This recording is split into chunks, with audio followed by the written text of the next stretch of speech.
आपने जो आपकी पुस्तक में लिखा है वो थोड़ा आई ओपनिंग है, लोग और बहुत सारे लोगों के लिए मुझे लगता है शॉकिंग भी हो। आप बोल रहे हो कि ताजमहल एक टेम्पल आर्किटेक्चर है। उसके बारे में अगर बोले तो जितने भी एस्पेक्ट्स उस बिल्डिंग को दिखाया जाता है, shows that it is a temple architecture. Taj Mahal का ऐसा एक हिस्ट्री भी है और साइंस से जुड़ा हुआ एक हिस्ट्री है, ये किसी को पता नहीं था। रॉकेटरी जो वॉर्स में बहुत ज्यादा यूज होता था। अगर हम देखेंगे तो बैटल ऑफ तलिकोटा जो कि 1563 में हुआ है, तो उस युद्ध में विजयनगर एम्पायर ने डेक्कन सुल्तान्स के खिलाफ उन्होंने रॉकेट्स का इस्तेमाल किया है। ओके।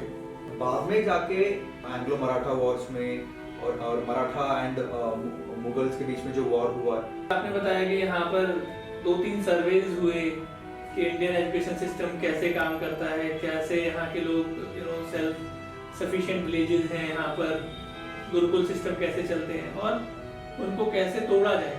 तो उसके पीछे एक बहुत बड़ा एक मास्टर स्ट्रेटेजी था कि इसको कैसे किया जाए, कि यहाँ के ज्ञान को कैसे लूट लिया जाए। तो इसमें मास्टर स्ट्रेटेजी जो था ना, वो था मैकॉले। मतलब मेंडलीव ने तो उसको एक्नॉलेज करा। मतलब मेंडलीव इतने ज्यादा प्रभावित थे उस पूरे सिस्टम से कि उन्होंने तो उसको एक्नॉलेज करा, लेकिन बाद में जो कॉलोनियलिज्म को फैलाने वाले लोग थे उन्होंने उसको हिस्ट्री से गायब कर दिया। किसी एक पर्टिकुलर कंट्री को मेन स्ट्रीम में लाने के लिए उन्होंने तो अपने कंट्री को मेन स्ट्रीम लाने के लिए पूरा वर्ल्ड में उनको तोड़ दिया था, है ना। रशिया का अलास्का इधर हो गया, अमेरिका का अलास्का उधर हो गया। नमस्कार, बी द चेंज के आज के इस एपिसोड में आप सभी का हार्दिक स्वागत है। आज हमारे साथ हैं सबरीश पीएजी, जो कि जेएनयू से पीएचडी हैं और जिनकी एक पुस्तक है brief history of science in India. आज हम उनसे इस पुस्तक में जो उन्होंने भारतीय विज्ञान के इतिहास के विषय में जो लिखा है उसके विषय में चर्चा करेंगे। तो बहुत बहुत स्वागत है सबरीश जी आपका। धन्यवाद अंकुर जी। तो सबरीश जी, इसके बारे में थोड़ा मैं जानना चाहूंगा आपसे कि साइंस की हिस्ट्री लिखने का आपको क्या सोचा। लोग साइंस डिस्कस करते हैं, आप जेएनयू से पीएचडी स्कॉलर रहे हैं, तो ऐसे टाइम में आप इतिहास में कहाँ चले गए? हमारे जैसे एक व्यक्ति जब इंटरव्यू के लिए जॉब के लिए जाता है तो जितना इम्पोर्टेंट उनका सीवी या रेज्यूमे है उतना इम्पोर्टेंट है देश का हिस्ट्री जानना, क्योंकि देश का हिस्ट्री जो है वो इतिहास जो है उस देश का आइडेंटिटी बन जाता है। क्योंकि हम सब एक देश से जुड़े हैं तो हमें एक देश का, चाहे वो मिलिट्री हिस्ट्री हो या मैरिटाइम हिस्ट्री हो या साइंस हिस्ट्री हो या कल्चरल हिस्ट्री हो, जानना बहुत ज़रूरी है। So that is what my interest turned out toward science, क्योंकि हिस्ट्री ऑफ साइंस जो है अभी भारत में एक अपकमिंग सब्जेक्ट है।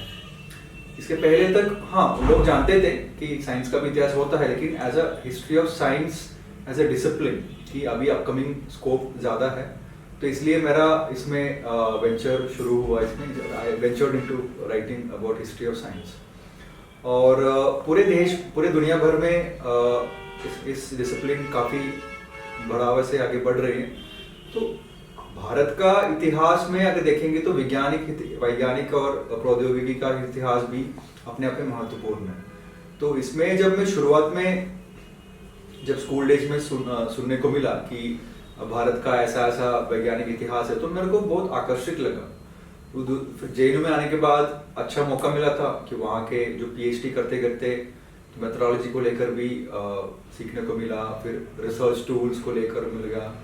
तो डिजिटल एरा में जिसमें बहुत सारे आपको डेटा मिल जाते हैं, इन्फॉर्मेशन मिल जाता है, लेकिन उसमें स्क्रूटनाइज करके रियल फैक्ट्स कौन सा है और उसको किस प्रकार आप जनरलाइज करके जनरल रीडर्स को लिख सकते हैं, ये मेरे को सीखने को मिला। तो ये सब मिलके इसका प्रोडक्ट है a brief history of science in India. Very nice.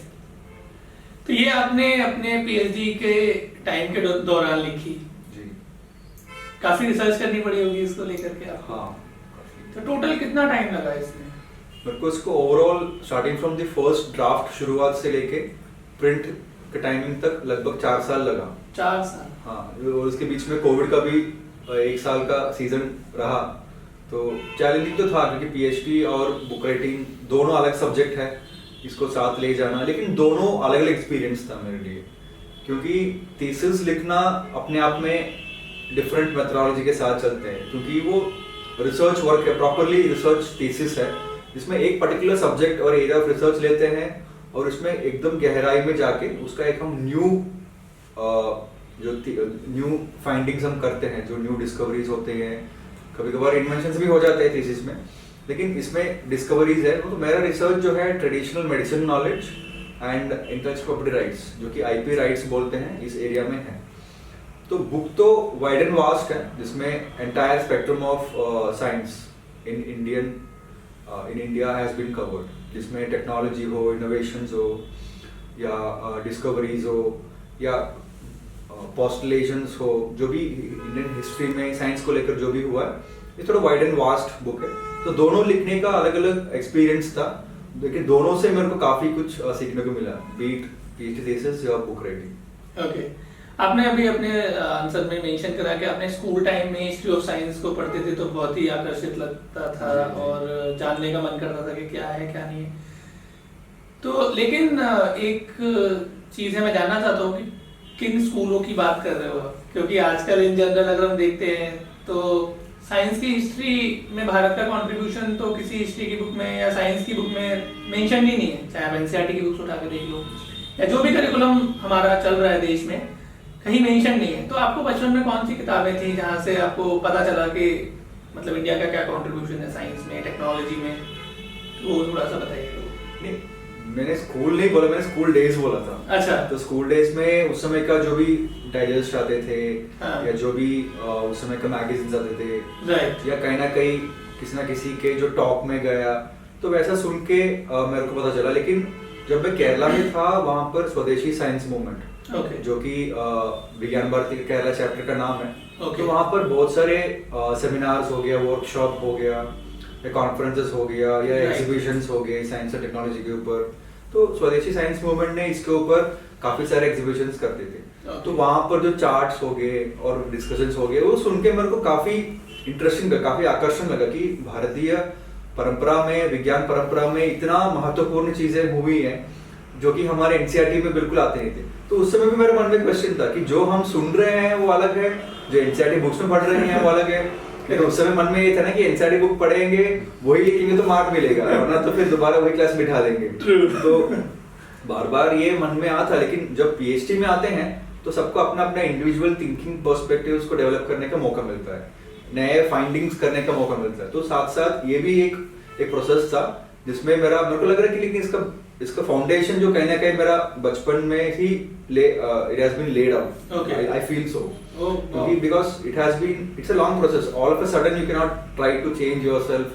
तो बचपन में ये चीजें सुने हैं, तो बाद में जाके इसको वेरीफाई किया, जो मेथोडोलॉजी के अनुसार वेरीफाई किया, तब पता चला कि those were true, whatever I heard, be it Aryabhatta, be it Sushruta, be it Charaka, be it Bhaskaracharya, be it Varahamihira. So वो उसके बारे में ऑल दी साइंटिस्ट, जो हमारे साइंटिस्ट जो है वो हमारे ऋषियों ही है, ऋषि लोग, सन्यासी लोग ही है, जिनके अपने गहरी तपस्या से या अपनी एक्सपेरिमेंटेशन मेथड्स, हो सकता है कि वेस्टर्न मेथड्स का नहीं हो, लेकिन eastern civilisation have its own way of finding truths.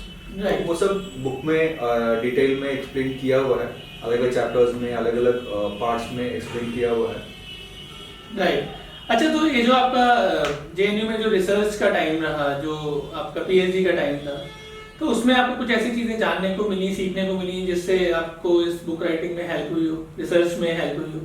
हाँ, तो मेरे को ये स्पष्ट रूप से पता चला कि अपार्ट फ्रॉम एकेडमिक्स, कि एक देश का इतिहास कितना महत्वपूर्ण है, और जो समझे वो दूसरे देश का कितना तोड़फोड़ कर सकते हैं, और उससे उस देश का अभी के जनरेशन को लेकर या फ्यूचर को लेकर कितना नुकसान हो सकता है, ये मेरे को समझ में आया था बिल्कुल।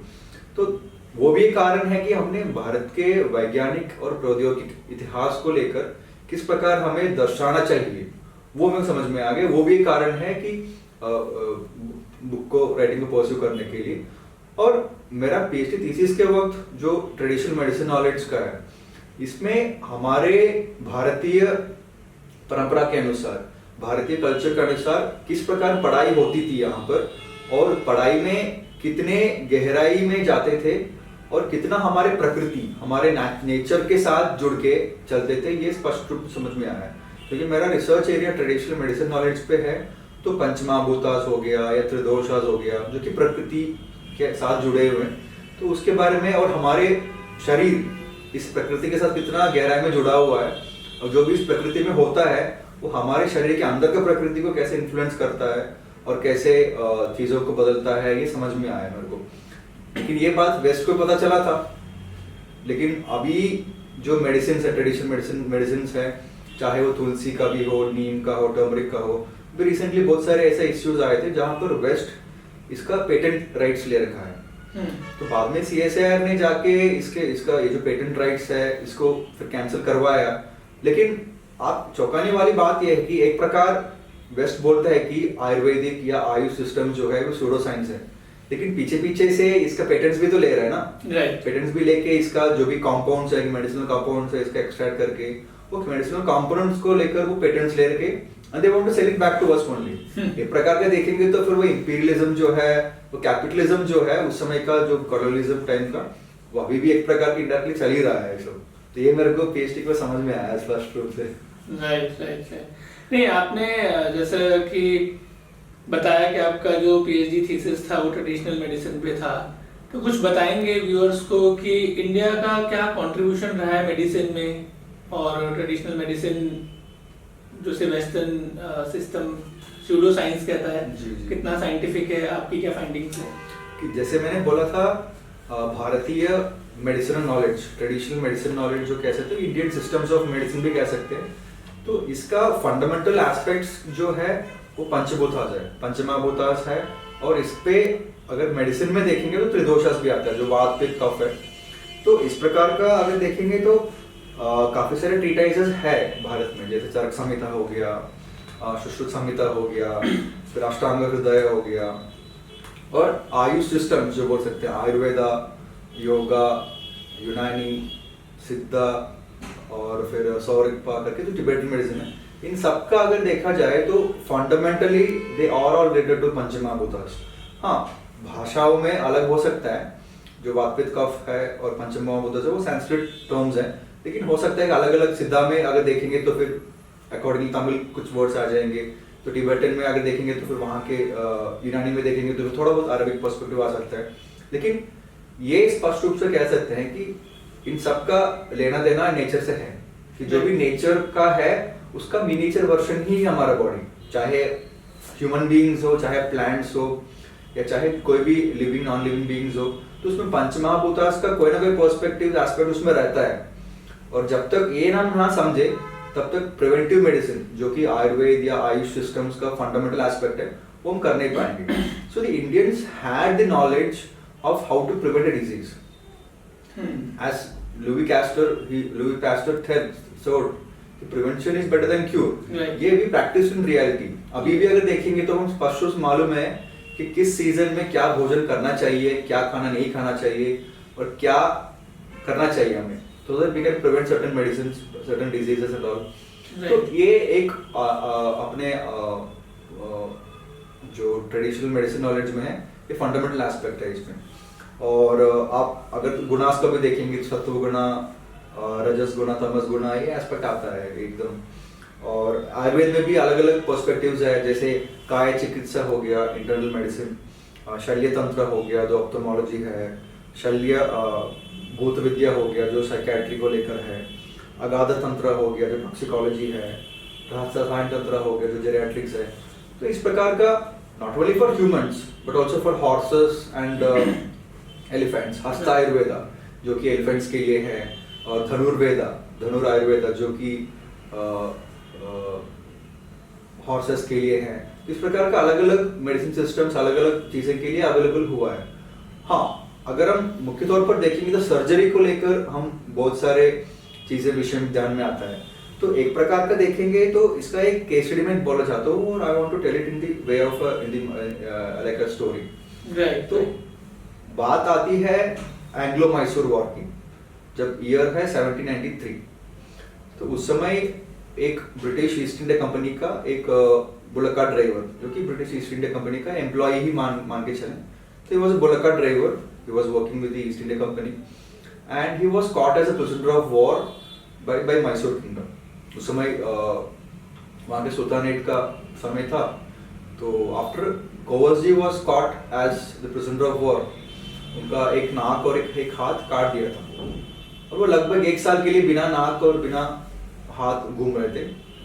और फिर एक साल के बाद जो 1793 में एक साल के बाद उनका एक सर्जरी होता है, जिसमें पुणे में एक कुमार करके, सॉरी कान्हा आता है, वो शिपिंग में आता है।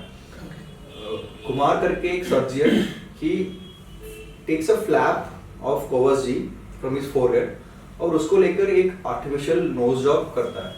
तो इसमें बुक में तो फ्रंट कवर में दिया जाता है, ये कोवसजी का पिक्चर है, ये ब्रिटिश आर्काइव से निकाला गया फोटो है।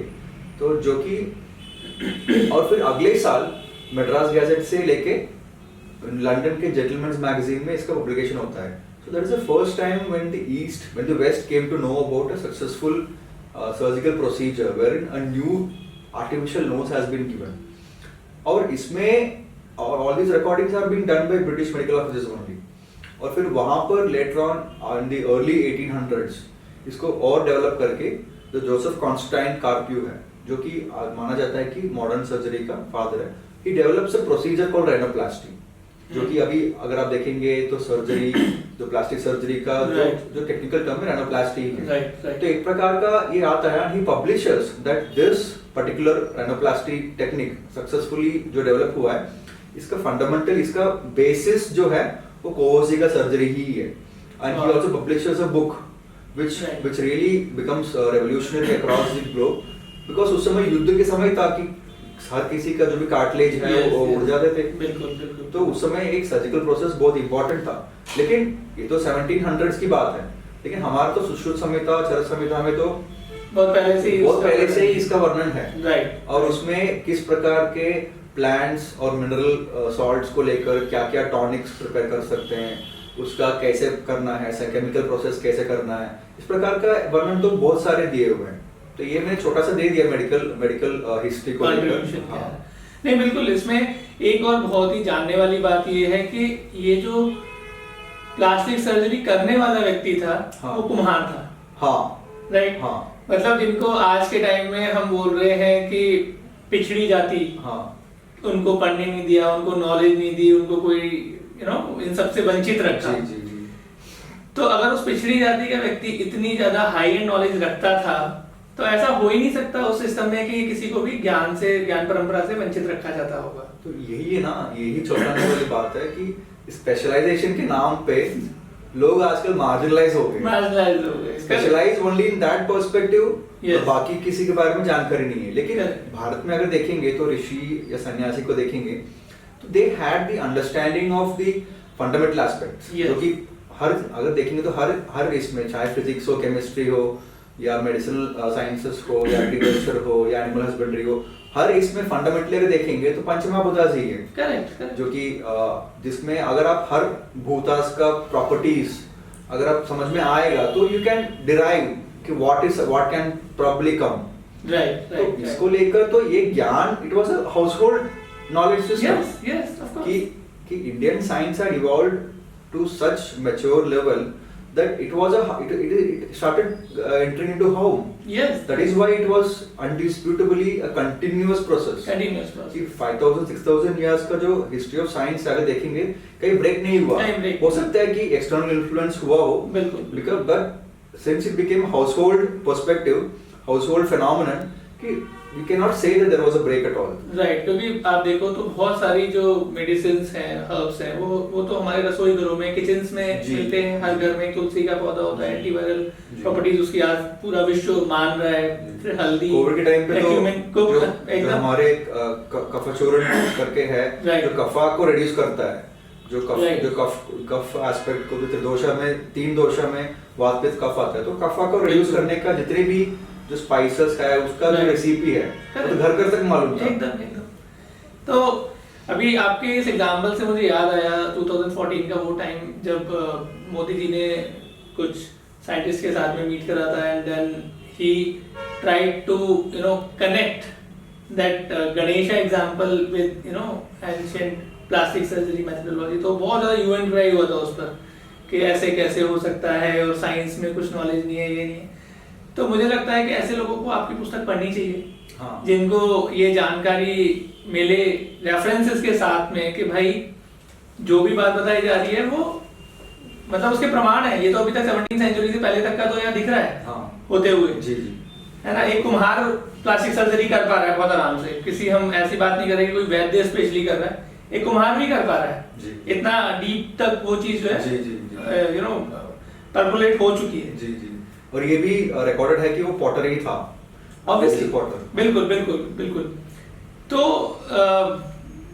इसी श्रृंखला में मैं आपसे थोड़ा सा और पीछे जाना चाहते कि देखो चलो ये तो आपका ट्रेडिशनल मेडिसिन का तो आपका अपना फील्ड है, जी आपने रिसर्च में बहुत सारी बातें लिखी है, लाइक कि स्टील में हम बहुत आगे थे। हमारी जो तलवारें थी वो पूरे विश्व में लोग चाहते थे कि भारत से बनी हुई तलवारें होनी चाहिए, राइट। तो उस समय में कोई स्टील के इतने बड़े बड़े प्लांट्स तो होते नहीं थे, इंडस्ट्रियल रिवोल्यूशन से बहुत पहले की बात मैं कर रहा हूँ जो आपने पूरा इसमें वर्णन करा हुआ है। तो क्या मेथोडोलॉजीज यूज करते थे और किस तरीके से, कौन लोग थे जो इतने इतने बड़े स्केल पर इतना प्रोडक्शन करते थे जो कि इतना ज्यादा मात्रा में एक्सपोर्ट होता था और लोग जो है उसको इस्तेमाल करते थे। जी जी। उसके बारे में थोड़ा सा। सबसे पहली बात आपने बताया रेफरेंस के साथ बोलना, ये बहुत इंपॉर्टेंट है ताकि कोई भी व्यक्ति सुनने के बाद इसको बाद में जाके इसको क्रॉस ओवर करके वेरीफाई कर सकता है। True. ये बहुत इंपॉर्टेंट है, इसलिए इस पुस्तक को लेकर लगभग 400 रेफरेंसेस का इस्तेमाल किया गया है और Very nice. वो सबको गो थ्रू करने में काफी मेहनत लगी है, so that crisp book brief history can be told to the everyone. तो इसमें जैसे और इसमें प्राइमरी सोर्सेज से भी आपने लिया है। प्राइमरी सोर्सेज से भी है और सेकेंडरी सोर्स भी है। Right right.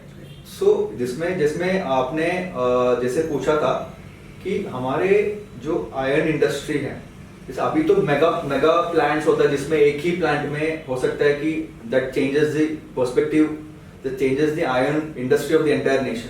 लेकिन हमें एक चीज सोचनी चाहिए कि भारत में जो गांव है, जो विलेजेस हैं, वो सेल्फ सफिशिएंट कैसे हुआ। राइट। तो आपको देखना चाहिए कि एक गांव के अंदर एक पूरा इकोसिस्टम है जिसमें अब हर चीज का हर चीज वहां पर उपलब्ध है। तो इसी प्रकार में अगर देखेंगे तो वहां पर हर गांव में स्मेल्टिंग करने के लिए फर्नेस डेवलप किया गया है और हर गांव में स्मेल्टिंग करके कॉटेज इंडस्ट्री टाइप चलता था। राइट। ये चीज बहुत सारे ब्रिटिश ऑफिसर्स जो है जब भारत में आए थे पहली बार, तो उन्होंने एक प्रकार का सर्वे किया कि यहाँ का रिसोर्स क्या है, यहाँ का क्वालिटी ऑफ रिसोर्स क्या है, इसको समझने में। तो उन्होंने चल पड़े अपने घोड़े में बैठ के, तो उन्होंने ये देखा है कि हर गांव सेल्फ सफिशिएंट था। कोई पॉटरी भी वही बन रही है, आयरन स्मेल्टिंग भी वही बन रही है एक प्रकार का। तो उन्होंने देखा कि हर गांव में एक स्मेल्टिंग का फर्नेस लगा हुआ है। और जब उन्होंने गहरे में पता चला कि द स्मेल्टर्स और द यू कैन से ब्लैकस्मिथ्स, उनको पता था कि किस पेड़ का जो चारकोल है वो कितने देर तक जलेगा और कितना कैलोरीफिक वैल्यू देते हैं, ये उनके मन में था क्योंकि ये नॉलेज ट्रेडिशनली पास हुआ था। तो उनको पता था and these things the British learn कि उनको इतना मालूम है बिकॉज ऑल दीज थिंग्स वो वहां पे back to Britain they wrote letters and reports जो कि वहां के आर्काइव्स में श्री धर्मपाल जी ने बाद में जाके निकाल के ब्रिटिश का ही धज्जिया उड़ाया है।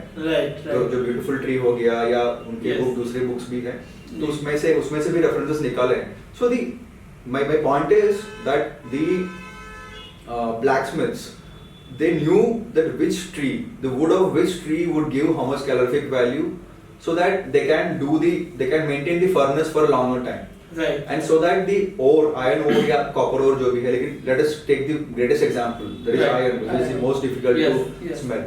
तो उसको लेकर उनका smelting ठीक ठाक हुआ था.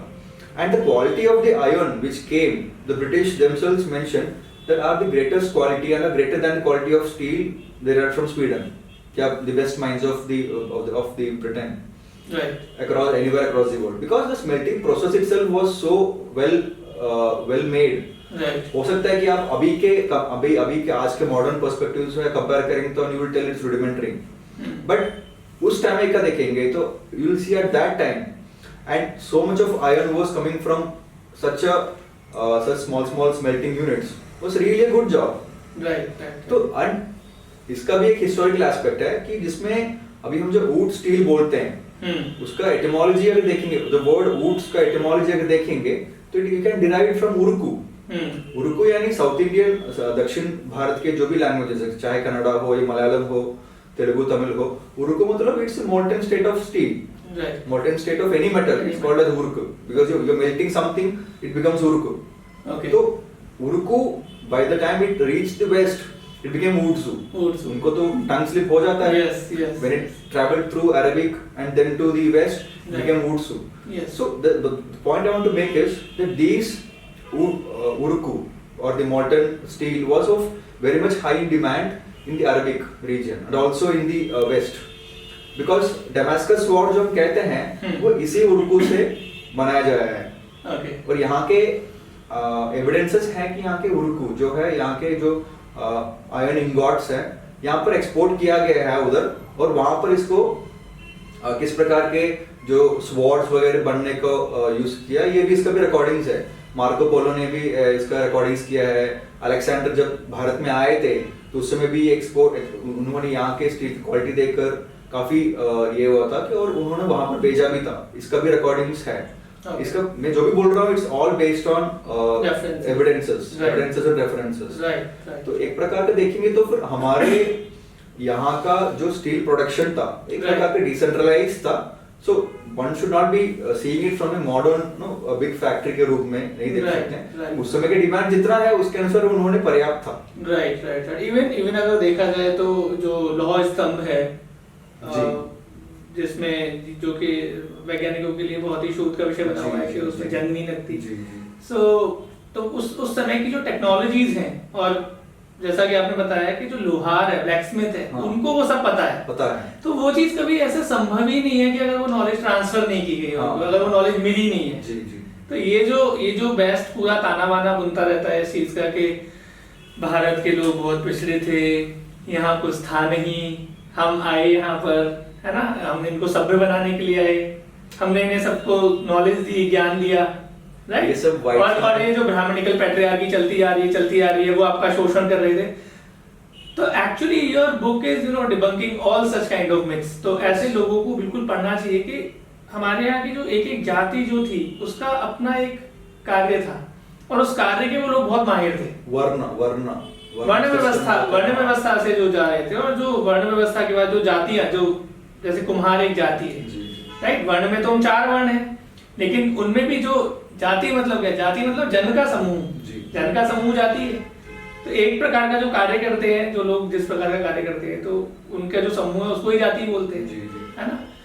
तो वो जो पूरा का पूरा एक वेस्टर्न प्रोपेगेंडा चला, कम्युनिस्ट प्रोपेगेंडा चला समाज को अंदर से तोड़ने के लिए, जिसमें ये सारे जो मेन फैक्ट्स हैं वो छुपाए गए। जैसा कि आपने अपनी बुक में तो बहुत अच्छा वर्णन करा है, जिसमें मैं अभी डिस्कस करूंगा कि मैकॉले का जो आपने बड़ा कि एजुकेशन सिस्टम को कैसे उन्होंने तोड़ने के लिए पूरा सर्वेस करे, उस पर अभी आते हैं, डिस्कस करेंगे। आपकी बुक में काफी अच्छे से आपने मेंशन करा हुआ है। उससे पहले मैं आपसे जानना चाहता हूँ कि स्टील में, तलवारों में तो हमने बहुत अच्छा काम करा, रॉकेटरी जो वॉर्स में बहुत ज्यादा यूज होता था, है ना। जैसे आजकल के जो मॉडर्न वर्ल्ड के लोग बोलते हैं कि भाई उस तरीके की तो कोई चीज भारत में बन ही नहीं सकती थी, है ना। ऐसी इतनी ज्यादा एडवांस लेवल की साइंस कहाँ से कि रॉकेटरी हम जो है प्रयोग कर रहे हैं या यूज कर रहे हैं अपने उसमें। उसका आपने बहुत डिटेल में अपनी बुक में वर्णन करा हुआ है। तो थोड़ा सा लोगों को बताइए कि क्या करते थे, कौन लोग थे, बनाते थे, कैसे करते थे, और उसका प्रयोग विश्व में भी कहाँ हुआ, यहाँ के रेफरेंसेस को लेकर के, यहाँ से सीख करके। सबसे पहले ना ये आपने जो इसका जो पहले का जो फ्रेमवर्क बनाया है क्वेश्चन पूछने के पहले, ये जो व्हाइट्समैन बर्डन जो है कि व्हाइट्समैन बर्डन व्हाइटमैन ही है, उनके लिए बर्डन हम नहीं है, because we have our own method of seeing truth. Correct. For the white man there is only one way of looking at truth which is taught to him by the church. और यहाँ पर आया, उन्होंने सब उनकी दिशा में देखा था, तो बाकी सब कुछ उनके लिए गलत लगा, कि उनको लगा कि ये ऐसा नहीं होना चाहिए, वैसे होना चाहिए, उनको लगा कि ये इस प्रकार जो हो रहा है गलत है। तो they wanted to change everything, though they could not change everything in India, but to some extent they were successful, I should say. तो इस प्रकार का चीजें बहुत हुई है। तो उन्होंने लेकिन यहाँ से कुछ चीजें ले भी गए और बोले कि फिर बाद में बोले कि अपना है, हमारा योगदान है। तो ये जो नैरेटिव है इसको तोड़ते हुए बुक में बहुत सारे रेफरेंसेस हैं जो कि बहुत लोगों को कभी सुनने को नहीं मिला होगा, क्योंकि वो रेफरेंसेस कभी नजर में नहीं आया होगा, ये सब छुपा के रखे हैं। लेकिन अभी का जो डिजिटल एरा है इसके वजह से बहुत चीजें ट्रूथ्स बाहर आ रही है, किस प्रकार का इंपीरियलिज्म के साथ साथ उन्होंने हमारे ज्ञान परंपरा को भी यहाँ से ले गए हैं, तोड़ा है, उसको मैनिपुलेट किया है, फिर उसको अपना डीलेजिटिमाइज करके उन्होंने मिसअप्रोप्रिएट किया है विदाउट एन एक्नॉलेजमेंट। करेक्ट। तो coming to the science of rocketry, जो रॉकेटरी की मूवी भी अभी आई है, तो लेकिन ये हम जो बोल्ट रॉकेट जो है वो मिसाइल टेक्नोलॉजी को लेकर बोल रहे हैं, जिसका रुडिमेंटरी स्टेज तक हम जा सकते हैं। राइट। तो जब मैं रिसर्च किया था I came across some very informative details, जो कि 1400 एडी में आकाश भैरव कल्पा करके एक ट्रीटाइज था जिसमें रॉकेट्स को लेकर वो उसमें एक्सप्लेनेशन दिया जाता है, कि जिसमें रॉकेट को बाणा, आग्नेय अस्त्र, अग्निनालिका ऐसा करके कुछ टर्म्स से वर्णन करते हैं। और अगर हम गहराई में मैं कुछ फैक्ट्स ही बोल रहा हूँ, वैसे बुक में तो इन डेप्थ एक्सप्लेनेशन दिया हुआ है। राइट। तो अगर हम देखेंगे तो विजयनगर एम्पायर में उस समय का तो डेक्कन सुल्तान्स के साथ जब युद्ध हुआ था, बैटल ऑफ तलिकोटा, जो कि 1563 में हुआ है, तो उस युद्ध में विजयनगर एम्पायर ने वो डेक्कन सुल्तान्स के खिलाफ जो जब लड़े थे उन्होंने रॉकेट्स का इस्तेमाल किया है। ओके। तो जैसे रॉकेटरी की बात आई तो इसमें आकाश भैरव कल्प जो कि 1400 एडी में एक ट्रीटेज लिखा गया था, उसका ऑथर के बारे में अभी आगे जाने की जरूरत नहीं है। तो वो ट्रीटेज में रॉकेट जो मिसाइल जो अभी बोलते हैं वो उसी उद्देश्य से जो बनाया हुआ जो रॉकेट है उसको अलग अलग टर्म्स में बोलते हैं, जो कि एक तो बाणा बोलते हैं उस आकाश भैरव कल्प में, दूसरी टर्मिनोलॉजी है आग्नेय अस्त्र, दूसरा है अग्निनालिका जो कि अग्नि बरसाता है। Fourth may be Sanskrit scholars can throw better light on that. फिर ये एक लिटरेरी एविडेंस है। दूसरा ये है कि 1563 में जो बैटल ऑफ तलिकोटा हुआ था between the Vijayanagar empire and the Deccan sultans, उसमें भी यूज ऑफ रॉकेट्स हुआ है। और बाद में जाके एंग्लो मराठा वॉर्स में और मराठा एंड मुगल्स के बीच में जो वॉर हुआ है उसमें मराठास की तरफ से एक इम्प्रोवाइज्ड वर्जन ऑफ रॉकेट, जिसमें वो रॉकेट एक आयरन बेस्ड फ्रंट था एंड सिलेंडर रॉकेट था, और ये थर्ड बैटल ऑफ पानीपत में भी इसका इस्तेमाल हुआ है। और इसको लेकर कुछ ब्रिटिश आर्मी ऑफिसर्स अपने मेमोइर्स में लिखते हैं कि जो रॉकेट आती थी वो 900 मीटर तक ट्रैवल करके आती थी, और एक प्रकार का जो हॉर्स का जो फॉर्मेशन है या एलिफेंट का फॉर्मेशन है उसको ध्वस्त करती थी। को घबरा जाते थे कि घोड़े और हाथी जो है ये आने वाले रॉकेट्स को देख के एकदम घबरा जाते थे, so that the enemy is like is expelled, so that they don't pursue the same strategy of war. इस प्रकार का रेफरेंस होते हैं। तो 1775 में जो जेम्स फॉब्स है वो एंग्लो मराठा वॉर के समय पर जो रॉकेट्स आते हैं उसका वर्णन करते हैं कि 940 मीटर्स तक वो रॉकेट पास करते थे, और कुछ रॉकेट्स के बीच में they used to fit a sword, okay, so that it becomes more dangerous. right. तो इस प्रकार का भी वो हुआ है। और जैसे मैंने बोला 1792 से 1799 तक जो भी एंग्लो मैसूर वॉर हुआ है उसमें इसका प्रयोग हुआ है। एंग्लो मैसूर वॉर में भी इसका प्रयोग हुआ था बाद में जाके। तो जैसे हम बोलते हैं कि पहले रॉकेट ने सबसे पहले मैसूर ने यूज किया, लेकिन इसके पहले भी यूज हुआ। 1400 से लेके इसका रेफरेंस आता है, विजयनगर एम्पायर भी यूज किया हुआ है, उसको मराठास ने भी यूज किया है। तो अगर रेफरेंस के टाइमलाइन में देखेंगे तो लगभग 20 साल के बाद मराठास का यूज करने के 20 साल के बाद मैसूर का जो किंगडम है उसका इस्तेमाल हुआ था। लेकिन जो मैसूर ने इस्तेमाल किया था कि ब्रिटिश की एक रिकॉर्ड आता है कि ब्रिटिश के एक आर्मी ऑफिसर है जो विलियम कॉन्ग्रीव है, जो विलियम कॉन्ग्रीव जूनियर बोलते हैं ऐसा, तो उन्होंने उसको 1806 में उस रॉकेट्स को उन्होंने लेके गए लंदन एज यूजुअल लेके गए, और वहां पर उसको इम्प्रोवाइज किया और उसको कॉन्ग्रीव रॉकेट्स के नाम पर उन्होंने उसका नामकरण किया। कॉन्ग्रीव रॉकेट्स का नामकरण किया और उन्होंने वहां के जो उस समय के जो प्रधानमंत्री थे उनको दिखाया, and the ministry of war it approved for use the Napoleonic Wars. So Napoleon Wars जो कि 1806 में जो बोलोन में हुआ है और 1807 में जो कोपेनहेगन में हुआ है, Napoleonic Wars between the British and the French.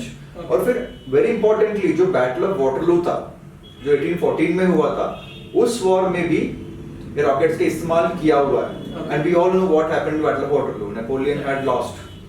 तो ये रॉकेट्स का परंपरा it starts like before that कि रॉकेट अभी हम बोलते हैं कि बैलिस्टिक मिसाइल हो गया, लेकिन इसका जो शुरुआत कहाँ से हुई ये कहीं एक्नॉलेज होता नहीं है। आकाश भैरव कल्प के बारे में कभी सुने हैं? नहीं सुने हैं। तो ये सब references the west has to accept it. Right. तो ये एक रॉकेट का जो मिसाइल जो बोलते हैं या रॉकेट बोल सकते हैं, तो इसका शुरुआत भारत में भी हुआ है।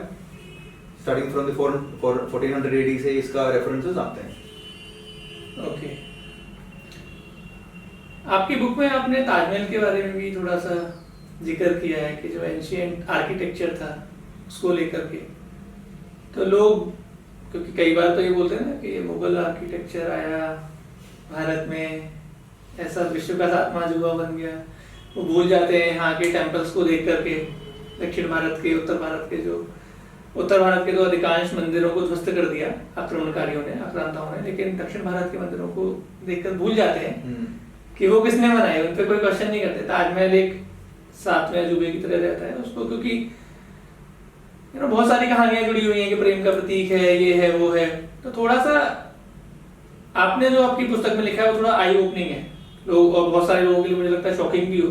आप बोल रहे हो कि ताजमहल एक टेम्पल आर्किटेक्चर है, जबकि ताजमहल तो जो कॉमन पर्सन को, कॉमन मैन को पता है वो आज के टाइम पे बस यही है कि वो एक तरीके से जैसे कह सकते हैं जहाँ पर शाहजहां ने अपनी वाइफ को दफनाया था, है ना।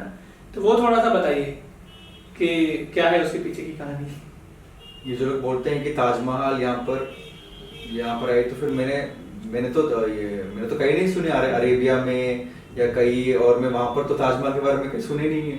फिर ताजमहल, सारे ताजमहल इंडिया में और लाइटर नोट।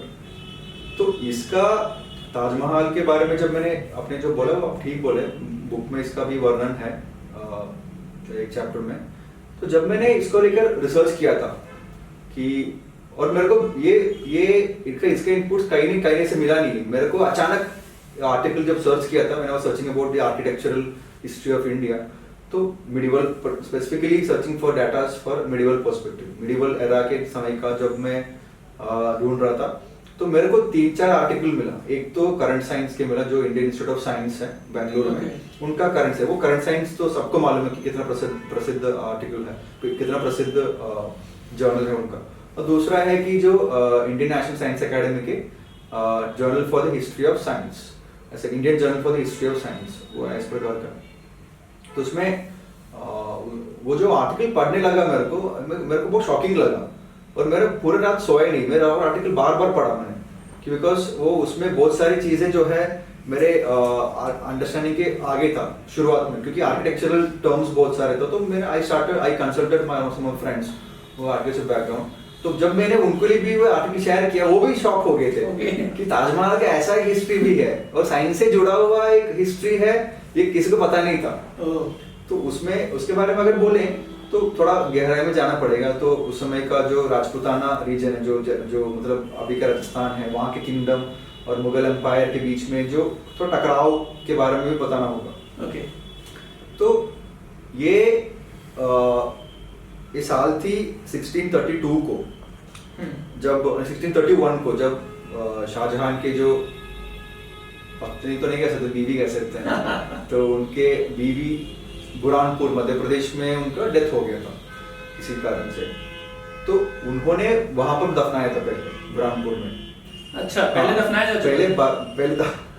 पहले उनको दफनाया था बुरहानपुर में ही। ओके। लेकिन बाद में 1 साल के बाद उनको वहां से रिमाइंस उनको दोबारा खोद के निकाल के फिर आगरा में ले आया था ताकि दोबारा दफना सके। तो इस समय के बीच में जब आप शाहजहां के जो कोर्ट पेपर्स देखते हैं, जो कि उनका बादशाहनामा बोल सकते हैं, बादशाहनामा उनका कोर्ट पेपर्स का उनका मेमोयर उनका, तो उसमें ये फरमान देखने को मिलता है कि उन्होंने जयपुर के राजा जय सिंह को एक चिट्ठी लिखते हैं कि हम आपके जो इस इलाके में जो भी अभी ताजमहल इलाके, वहाँ की जो बिल्डिंग है वो हम ले रहे हैं आपसे। ओके। ले रहे हैं नहीं, खरीद नहीं, ले रहे हैं हम आपसे, उसके बदले में आपको कहीं ना कहीं और दे देंगे। तो अभी के लिए हम ले रहे हैं उसको। तो एक तो हमें देखना पड़ेगा कि वो बिल्डिंग क्या थी। वो बिल्डिंग जो अभी के जो फाउंडेशन है, फाउंडेशन बिल्डिंग अभी के ताजमहल के फाउंडेशन के बारे में बोलते हैं, और अपर जो पार्ट है अभी का, उसके बारे में भी उस रिसर्च पेपर में मैंने पढ़ना।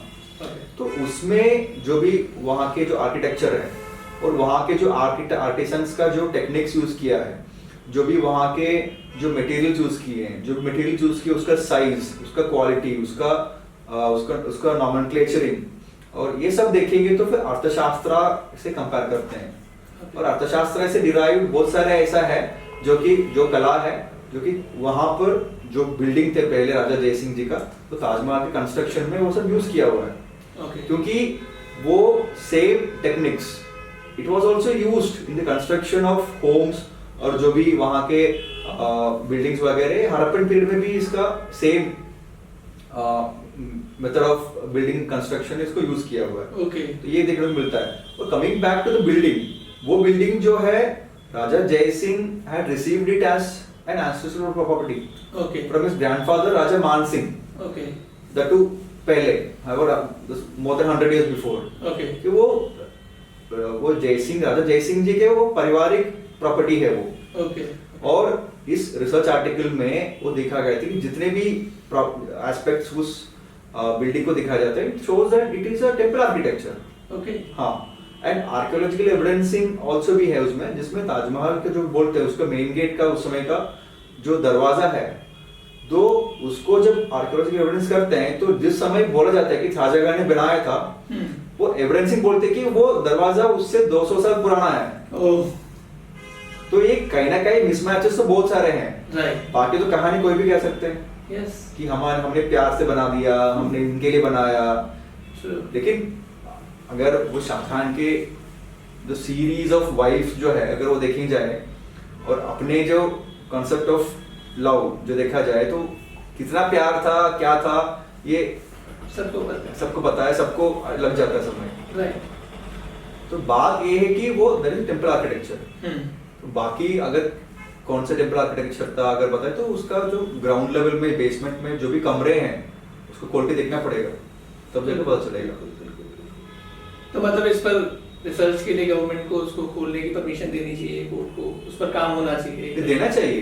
क्योंकि एक तरीके से तो वो जो बिल्डिंग है वो धरोहर है, मतलब उसका इतिहास, उसका सच लोगों को पता चलना चाहिए। लेकिन ये इट्स अ प्रूवन थिंग, वहाँ का आर्किटेक्चर उस बिल्डिंग का जो आर्किटेक्चरल जो स्पेसिमेंट्स हैं, स्पेसिफिकेशंस हैं, it shows that it is a temple architecture. आपने अपने बुक में एक चैप्टर डाला हुआ है इंटेलेक्चुअल इंपीरियलिज्म। तो ये टर्म मैंने तो पहले कहीं सुना नहीं, तो थोड़ा सा इसको एलैबोरेट करिए। और चैप्टर जब मैं गो थ्रू कर रहा था, तो चैप्टर में बहुत सारी ऐसी चीजें आपने उसमें, जो मैकाले वाला हम जो थोड़ी देर पहले डिस्कस कर रहे थे, कि आपने बताया कि यहाँ पर 2-3 सर्वेज हुए कि इंडियन एजुकेशन सिस्टम कैसे काम करता है, कैसे यहाँ के लोग सेल्फ सफिशिएंट विलेजेस हैं, यहाँ पर गुरुकुल सिस्टम कैसे चलते हैं और उनको कैसे तोड़ा जाए। तो उसके बारे में थोड़ा डिटेल में बताइए कि क्या कंट्रीब्यूशन भारत का, वो लोग जान गए थे कि इंडिया का जो कंट्रीब्यूशन है साइंस में, टेक्नोलॉजी में, और यहाँ की नॉलेज पूरी जाए वहां पर। और दूसरा ये जो इंटेलेक्चुअल इंपीरियलिज्म है वो क्या है? नहीं, बुक लिखने के पहले ये टर्म मैंने भी सुना था। तो ये बुक लिखते वक्त मेरे को लगा कि जिस प्रकार इन्होंने लूटा है, मेरे को लगा कि इनको एक नया टर्म देनी चाहिए। इंपीरियलिज्म तो किया ही, लेकिन हम इतने मान के चलते थे कि जो भी रिसोर्सेस थे, जो भी फिजिकल रिसोर्स थे, जो भी ह्यूमन रिसोर्स थे, इनको इन्होंने लूटा। लेकिन जब रिसर्च किया तो ये पता चला कि यहाँ के नॉलेज सिस्टम को भी लूटा। तो intellectual imperialism I think is the right term to explain that particular perspective, wherein हमारे जो यहाँ के जो इंटेलेक्चुअल जो परंपरा थे, जो भी ज्ञान परंपरा थे यहाँ के, उसको उन्होंने कैसे समझा और उन्होंने उसको अपने नाम पे कैसे बनाया, और फिर हमको बोला कि तुम्हारे पास कुछ नहीं था और तुम्हारे पास जो भी है वो गड्ढे जाने लायक है। और फिर हमें हमारे कॉन्साइंस को तोड़ा उन्होंने और फिर हमारे ऊपर राज किया। राइट। इसको इंटेलेक्चुअल इंपीरियलिज्म में बोलना चाहता था। Okay okay. तो इसमें बहुत सारे एग्जांपल्स आता है कि एक तो हमारे जब चीजें आती है जो, तो उसके पीछे एक बहुत बड़ा एक मास्टर स्ट्रेटेजी था कि इसको कैसे किया जाए, कि यहाँ के ज्ञान को कैसे लूट लिया जाए, ताकि यहाँ के लोग पता ही ना चले कि इनका ज्ञान परंपरा क्या ही था। तो इसमें मास्टर स्ट्रेटेजिस्ट जो था ना, वो था मैकॉले। ओके। बहुत लोगों को मालूम है कि मैकॉले ने ये बोला था, लेकिन उस पर अगर आप गहराई पे जाके देखेंगे तो उनके minutes on education in India, इसको लेकर अगर बोलेंगे तो फिर पता चल जाए कि उनका वास्तविक उद्देश्य क्या था। कि हमारा हार्डवेयर जो हमारा रिसोर्स है, फिजिकल रिसोर्स है, ये तो खराब कर चुके थे ऑलरेडी, ये तो अपने वश में ला चुके थे। लेकिन बाद में हमारे इंडियन ब्रेन्स जो है, इंडियन जो थिंकिंग प्रोसेस है, उसको वो कैसे हाईजैक करके ले जाए, ये मैकॉले के वर्ड्स में मैं आपको बोलना चाहता हूँ। तो मैकॉले जब उन्होंने भारत में आया तो उनके जो मिनट्स है, जो फरवरी 2 मिनट्स आते, 2 मिनट्स अभी के जो अभी को हमारे टॉक में इंपॉर्टेंट है, तो दोनों में सीधा बुक से कोट करना चाहता हूँ। राइट। एक तो फरवरी 2 1835 उन्होंने अपने मिनट्स में लिखता है कि we must at present do our best to form a class who may be interpreters between us, between the British and the millions whom we govern, the Indians.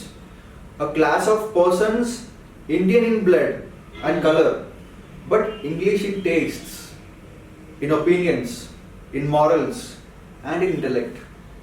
Right. To that class we may leave it to refine the vernacular dialects of the country. To enrich those dialects with terms of science borrowed from the Western nomenclature, and to render them by degrees fit vehicles for conveying knowledge to the great mass of population. यानी शरीर भारतीय हो, colour भारतीय हो, लेकिन आपका आत्मा, आपका सोच वो हो ब्रिटेन जैसे, वेस्ट जैसे। तो इस प्रकार का सॉफ्टवेयर इम्प्लांट करना चाहता था। तो आजकल के आईटी जो प्रोफेशनल्स है कि पता चल कि सॉफ्टवेयर तो उसी समय उनका इम्प्लांट करने का तरीका हुआ यही था। इतनी गहराई में उन्होंने अपने भारतीय जो कॉन्साइंस है कि जिस प्रकार का चोट पहुंचा है, ये उनका जो मिनट्स है, ये एग्जांपल है। और फिर जब उनको पता चला कि the Indian population is on the verge of revolting, जो first war of Indian independence का समय था, उन्होंने उस समय एक और मिनट्स लिखा हाउस ऑफ कॉमन्स में। वहां पर बोला कि it is important to provide education of the church to the poor who on the verge of a revolution tends to dissent or rebel against the ruler. Doing this was simplest way to prevent a revolution from happening rather than thwart those who revolted. Prevention is better than cure, जो हमने पहले medical में मतलब medical science में जो discuss किया, उन्होंने यहाँ पॉलिटिक्स में भी करके दिखाया था।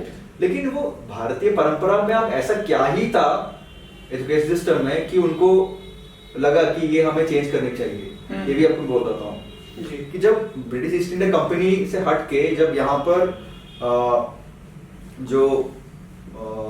यहाँ पर ब्रिटिश एम्पायर का शासन लगना शुरू किया था, तो उस समय क्या स्थिति है कि उस समय जो भी पॉपुलर नैरेटिव पता था लोगों को कि भारत में गुरुकुल सिस्टम, जो गुरु शिष्य परंपरा है, वो कितना गहराई में हमारे गांवों तक, हर एक गांव तक किस प्रकार उन्होंने विद्या को सबको पहुंचाने की सेवा किस प्रकार किए हैं, और उसको फिर यूनिवर्सिटीज, बड़े बड़े यूनिवर्सिटीज किस प्रकार वो काम करते थे, उसके बारे में मैं छोटा सा देना चाहता हूँ।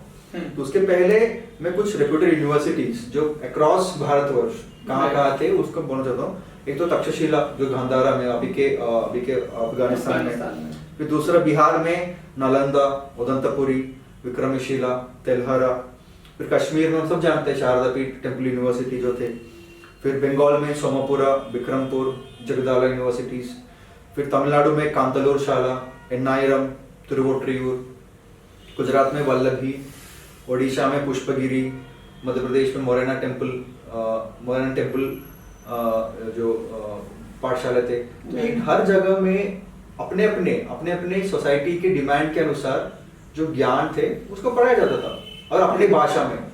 जैसे मैकॉले ने बोला था कि नॉमेनक्लेचर को चेंज करना है, इनके जो इनके लोकल डायलेक्ट्स को चेंज करना है, वो यही था। उनको पता था कि ये भारतीय ज्ञान परंपरा जो है जुड़ा हुआ है गुरु शिष्य परंपरा से, बिल्कुल। जो यहाँ के गुरुकुला सिस्टम है, उसको तोड़ेंगे तो भारत हमारे कब्जे में आ जाएगा। तो उन्होंने कैसे तोड़ा ये भी बताता हूँ आपको जी। तो जब उनको समझ में आया कि इसको करना है कैसे करें, तो they started initiating services, education services, कि जो कि अभी के जो सेक्युलर या जो भी लोग करते हैं हर चीज में ऐसा, इसमें एक प्रकार का लोगों को नैरेटिव को समझने के लिए स्टार्ट सर्वेस, तो ये उन्होंने उस समय भी किया था। तो मद्रास प्रेसिडेंसी में 1822 में शुरू किया था और 1826 में खत्म किया था। और बंगाल प्रेसिडेंसी में उन्होंने 1836 में शुरू किया था एजुकेशन सर्वे और 1838 में खत्म किया। पंजाब प्रेसिडेंसी में उन्होंने 1882 में किया। तो इस हर एक सर्वे में क्या क्या एस्पेक्ट्स उन्होंने रिसर्च किया और क्या क्या उनका मतलब वाइड पर्सपेक्टिव में क्या क्या उनका कंक्लूजन्स थे, ये बुक में दिया हुआ है। लेकिन फिर भी I will tell you a brief as to what they concluded. वो पढ़ के ब्रिटिश तो मैं तो शॉक हो ही गया था उसको जब रिसर्च किया था, ब्रिटिश भी शॉक हो गए थे उस समय। तो उन्होंने ये किया था कि सर्वे के बाद उनको ये पता चला कि every village the surveyed Madras and Bengal presidencies had a school, had a gurukula, had a pathshala, and education was given in the regional language and students of all caste and religion went to school. All caste, ऐसे नहीं कि upper caste ही गए थे, lower caste नहीं गए थे। जो अभी के जो वोक नैरेटिव में बार-बार थोका जाता है। दूसरी था कि there were several teachers from the lower caste groups and students majorly from the lower caste in the surveyed area and had access to school education. In Punjab presidency, the results of the survey showed that before the British annexed Punjab, there were 3.30 lakh students who were trained in various things, be it mathematics, Sanskrit, Arabic, Persian, philosophy, logic, law, etc. लेकिन annexation के बाद this number from 3.30 lakhs it came down to 1.90 lakhs in 1882, and it caused drastic degradation to system of education, which was irrecoverable. उसके बाद it could not be rebuilt, क्योंकि things take lot of time to do, जिसमें उसको funding भी होना चाहिए, उसका infrastructure कड़ा होना है, फिर लोगों को आना है, उनका जो वो सब it's a perfect formula, society is a perfect formula.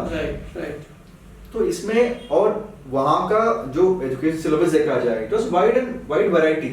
ऐसे नहीं कि केवल जो रिलीजियन बेस्ड ही एजुकेशन दिया जाता था, जो कि वहाँ के रिक्वायरमेंट है, वहाँ के जो भी इकोनॉमी का रिक्वायरमेंट है, जो भी एग्रीकल्चर रिक्वायरमेंट है, जो भी ट्रेड रिलेटेड रिक्वायरमेंट है, वो सबको मन में रखते हुए हर पाठशाला में, हर गुरुकुला में, हर विश्वविद्यालय में उसी प्रकार का किया गया था।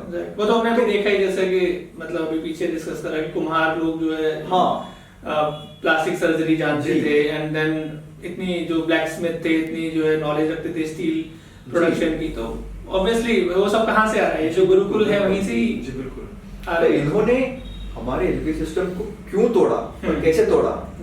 ये उन्होंने they brought so much drastic changes in the taxation system कि जो भी लोग, जो भी ग्रुप्स इस गुरुकुलास को, पाठशाला को फंड करते थे, वो प्रॉब्लम में आ गए।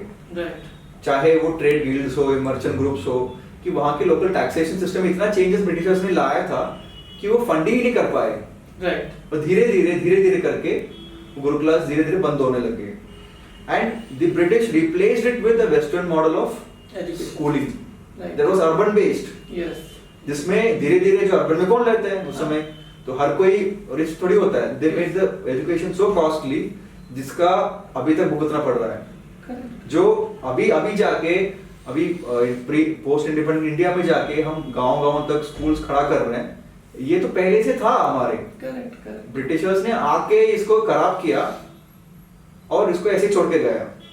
और इवन जो हमारे स्कूल्स गांव तक पहुंचा भी रहे हैं, अगर आप देखो तो उनकी वो क्वालिटी तो अब है ही नहीं जी, जो उस समय के गुरुकुल में चल रही थी। बस जो बेसिक एजुकेशन सिस्टम है जी, वो तो अभी वही है अभी जो ब्रिटिश चला के गए थे, वही है। इवन अगर आप बात करो कि जो मीडियम ऑफ इंस्ट्रक्शन है जो आजकल लोग भाग रहे हैं अंग्रेजी माध्यम विद्यालयों के पीछे, इंग्लिश मीडियम एजुकेशन होनी चाहिए, उसका बच्चा मतलब एक तरीके से देखा जाए तो यहाँ बस रह रहा है कुछ समय, and then most of the people want कि उनका बच्चा किसी भी तरीके से अमेरिका में जाके सेटल हो जाए, कनाडा में जाकर के सेटल हो जाए।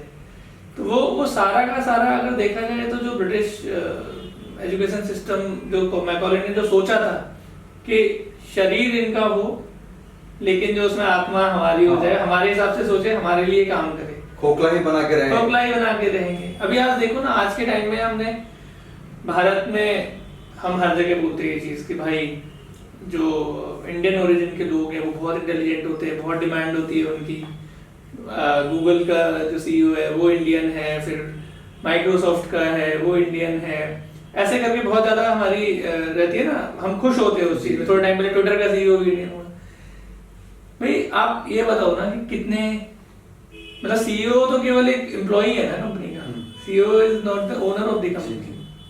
भारत ने कितनी गूगल जैसी कंपनी बना दी, कितने ट्विटर बना दिए, या इस तरीके की कंपनीज क्यों नहीं बना पा रहे हैं? नहीं, इसलिए बना पा रहे ना क्योंकि हमारे एजुकेशन सिस्टम और रियलिटी के बीच में कोई लिंक ही नहीं, कोई लिंक ही नहीं है एकदम। कि आप पढ़ाई कर रहे हैं बीटेक, हाँ, और बाद में जाके बैंक में काम कर रहे हैं, बैंक में काम कर रहे हैं, true. You are supposed to be an engineer but Yes. You are not trained for an engineer, yes yes and then you are going for a banking job. Yes. मैं गलत नहीं बोल रहा हूँ कि हाँ। हमारे अभी का इकोनॉमी ऐसा बन गया जिसमें एजुकेशन सिस्टम से लेना देना नहीं है।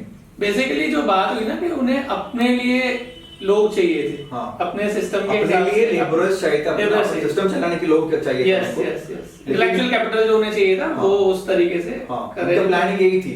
एब्सोल्युटली। इवन जो बड़े बड़े इंस्टीट्यूशंस हैं आज के टाइम में, अगर आप वहां देखो तो आईआईटीज हो सकते हैं, एम्स हो सकते हैं। स्पेशली अगर मैं आईआईटीज की बात करूं, सेकंड या थर्ड ईयर के स्टूडेंट्स के मन में ये उनका मेन सपना ही ऐसा होता है कि बाहर जाएं। बाहर, मतलब अमेरिका में जाकर के सेटल होना, किसी बड़ी कंपनी में नहीं जाना। मोस्ट ऑफ द स्टूडेंट्स की बात कर रहा हूँ, मैं सबकी बात नहीं कर रहा। मतलब एक तरीके से उनको देखा जाए तो दे आर मिनी कॉलोनीज, मतलब वहाँ स्टूडेंट्स बस रह रहे हैं एक थोड़े टाइम के लिए कि यहाँ से निकल करके हम जी, जी। तो वो उनकी गलती नहीं है, वो गलती है पूरे सिस्टम की। जो उनकी इवन ग्रूमिंग हो रही है, जो ट्रेनिंग हो रही है, वो पूरी की पूरी उसी तरीके से, अंग्रेजियत के तरीके से ही हो रही है। तो जब हमारी एस्पिरेशन सुधरती होंगी तो हम अपने रूट्स के लिए तो उस तरीके से सोच ही नहीं पाएंगे।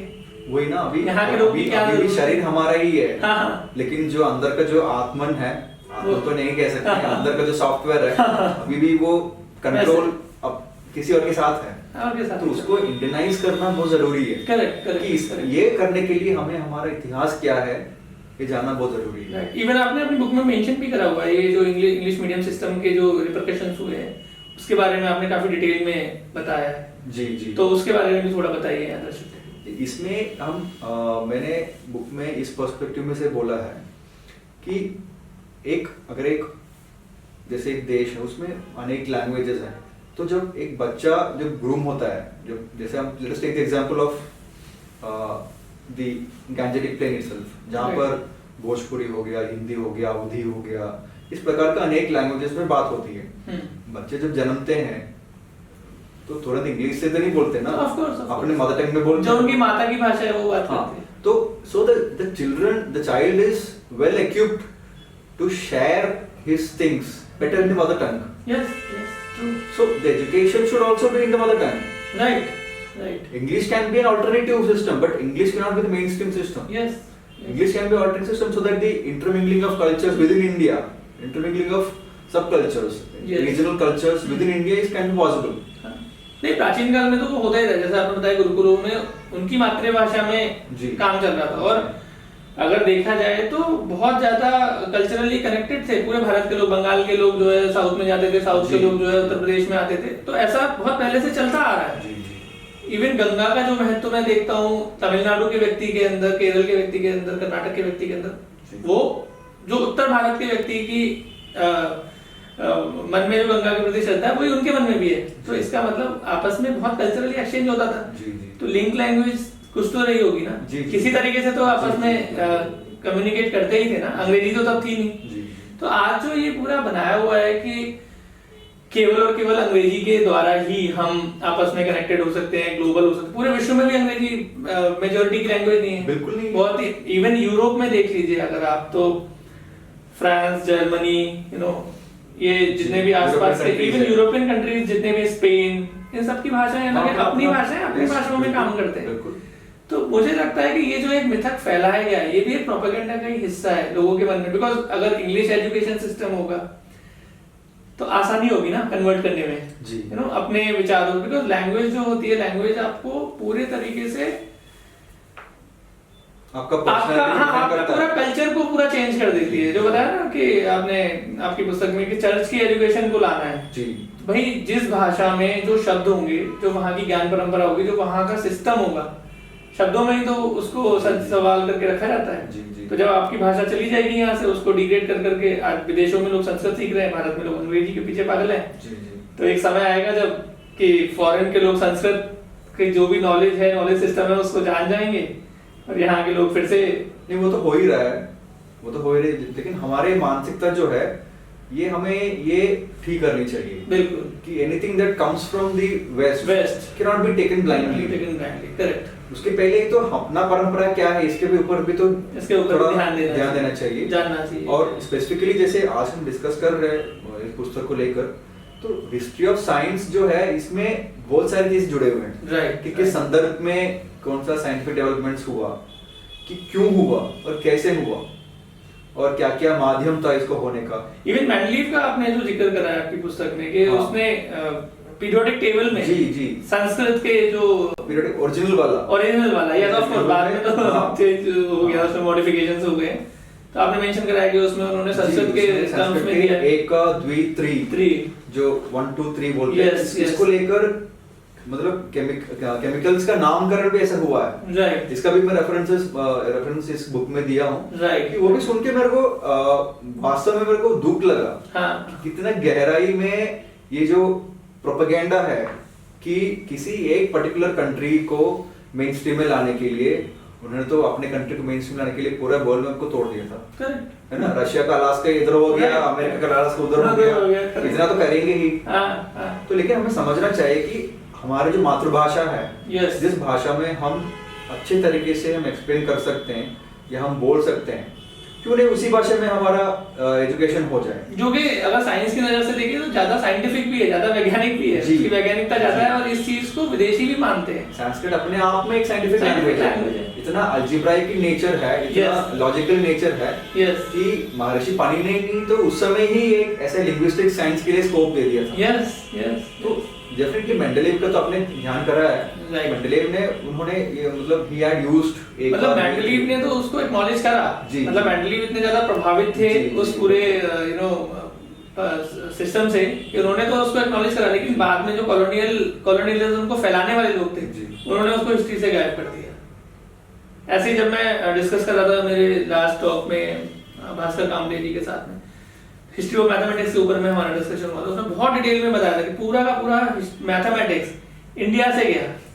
आपने भी आपकी बुक में इसमें जिक्र करा हुआ है कि कैसे केरला स्कूल ऑफ मैथमेटिक्स से जो साइन कोसाइन हाँ। पूरा वो लोग फंक्शन जो थे, इवन ट्रिग्नोमेट्रिक फंक्शन, ये सारा का सारा यहाँ पर यूज करते थे। वहाँ के जेsuit प्रीस्ट जो थे उस समय हाँ। का, उन्होंने किस प्रकार ट्रांसलेट करके ट्रांसलेट यहाँ करके से ले गए और यूरोप में कोई ले गया, यस और फिर वापस यहीं पे एक्सपोर्ट करके यहाँ पे बेचने लगे। बिल्कुल बिल्कुल बिल्कुल, और बता करके कि तुम्हें कुछ नहीं आता, और अभी एनसीईआरटी उसको पूरा क्रेडिट देते हैं। ठेका लेके सबको बांट रहा है। तो बहुत आप निश्चित रूप से आप बहुत ही साधुवाद के और अभिनंदन के पात्र हैं, इतनी आपने महत्वपूर्ण कार्य किया। और निश्चित रूप से जो हमारे कार्यक्रम की थीम है बी द चेंज, उस पर आप पूरे तरीके से खरे भी उतरते हैं कि जो बदलाव लाना चाहते हैं, जो बदलाव देखना चाहते हैं दुनिया में, उसके लिए हमें खुद से ही वो बदलाव लाना पड़ेगा। परिवर्तन खुद से शुरुआत करनी पड़ेगी, खुद से पेन लेना पड़ेगा। जैसे सबरीश जी ने पेन लिया, इतना 4 साल मेहनत की, रिसर्च की, और आपके सामने ये इतनी सुंदर महत्वपूर्ण पुस्तक लेकर के आए। तो मैं तो सबसे यही बोलना चाहूंगा, इस पुस्तक को आप जरूर से खरीदें। garuda-books.com पर ये उपलब्ध है। इसके अलावा आप Amazon, Flipkart से भी आप इसको ले सकते हैं। और अपने देश की परंपराओं को जानना और समझना बहुत आवश्यक है, क्योंकि जब तक हम वो नहीं करते, मैं ये नहीं कह रहा कि आप जो भी बातें जो कोई भी बता रहा है उसको एज इट इज मान लें, लेकिन उसके बारे में थोड़ी रिसर्च करना तो जरूरी है। आप कुछ अगर लोगों को मैसेज देना चाहते हैं तो? नहीं, मेरे को भी यही बोलना है कि be the change. Yes, change पहले अपने अंदर में लाए तो the half problem is solved. Right, not the nations but Yes. At least from our point of view, अगर चेंज हम अपने आप में ला रहे हैं यस, तो फिर इससे अच्छी बात और कुछ नहीं है। और जो हम सोसाइटी में एक चेंज देखना चाहते हैं वो अगर हम हमारे अंदर पहले लाए तो फिर I think that's the most fruitful moment Right. In one's life I think. Right, हाँ डेफिनेटली हमारे भारतीय वैज्ञानिक का इतिहास जो है, विज्ञान के इतिहास और वैज्ञानिक लोगों का इतिहास क्या रहे हैं उसको पता होने के लिए आप ये बुक डेफिनेटली आप रेफर access करना कर चाहिए। सकते हैं। बिल्कुल, और बिल्कुल। हो सके तो आप जितने भी लाइब्रेरीज हो या स्कूल्स कॉलेजेस हो वहाँ के लाइब्रेरी तक पहुँचाएं, बिल्कुल, या तो वहाँ के बिल्कुल। लाइब्रेरियन को इसको इन्फॉर्मेशन दे दे कि इस बुक का ऐसा पर्सपेक्टिव्स है, Right. डायमेंशंस है। वास्तव में ये एक मल्टी डिसिप्लिनरी बुक है Right, जिसमें right. अगर आप देखेंगे तो साइंस भी आएगा, फिलोसफी भी आएगा, Right. History, arts, Right. ना मिलिट्री साइंसेस भी आएगा और इंटरनेशनल रिलेशंस भी है, कॉलोनियल हिस्ट्री भी आएगा, लॉ भी आएगा। Right. तो मैंने एक बार जब गिनती किया था कितने डिसिप्लिन इसमें इससे बुक से जुड़े हैं, लगभग Right. 20 के आसपास डिसिप्लिन इस बुक से जुड़े हुए हैं। Wow. तो it's truly a multi disciplinary Yes, book. yes, yes, yes. Thank you so much. Thank you very much. नमस्ते।